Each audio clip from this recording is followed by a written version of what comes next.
आप सोच सकते हैं एक 16 साल की बच्ची जिसके साथ एक बाहुबली एमएलए ने रेप किया, बलात्कार किया, और ना कि खुद बलात्कार किया बल्कि गैंग रेप करवाया अपने कुछ साथियों से।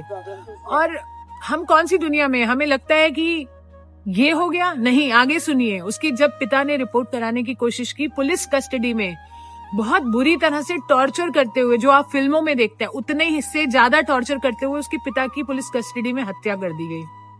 यही खत्म नहीं होता। जब किसी लॉयर ने उसका केस लड़ना चाहा, तो जब उस लॉयर की गाड़ी में बैठकर ये पीड़िता जा रही थी अपने न्याय की मांग के लिए, वो गाड़ी को 11 बार टक्कर करवा दी। 11 बार टक्कर खाने से उस गाड़ी में बैठे 4 सदस्य थे, जिसमें से 3 की ऑन स्पॉट डेथ हो गई, लॉयर की, इसकी मासी की, इसकी बुआ की, और ये बच्ची बच गई। आपकी रूह कांप उठेगी। और ये बच्ची कैसे बची है, मैंने इसको अस्पताल में तब देखा है जब ये क्रिटिकल केयर में थी 7 साल पहले, और उठ नहीं पा रही थी, वेंटिलेटर पर थी। 6 महीने जब वो उस वेंटिलेटर आईसीयू में रही, उसके बाद उसने अपनी हिम्मत जुटाई और अपना केस लड़ना चाहा। उस मुजरिम को उम्र कैद की सजा हुई। इतना कुछ खोया इस बच्ची ने।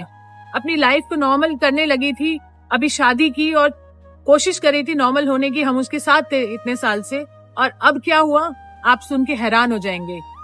उस आरोपी को बरी कर दिया गया। आप सुन पा रहे हैं, उसे बरी कर दिया गया।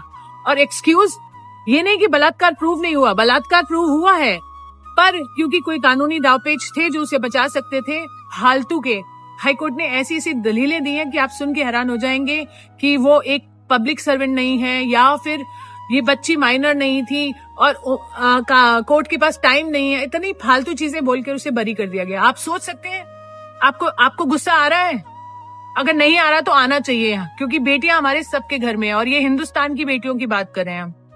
मैं तो आक्रोशित हूँ, और तब से इस बेटी के साथ हूँ, जब से उसने कोर्ट में मुझे बताया कि दीदी मेरे साथ ऐसा हुआ, और मैं तभी से उसके साथ हूँ। क्या देश उसके साथ है?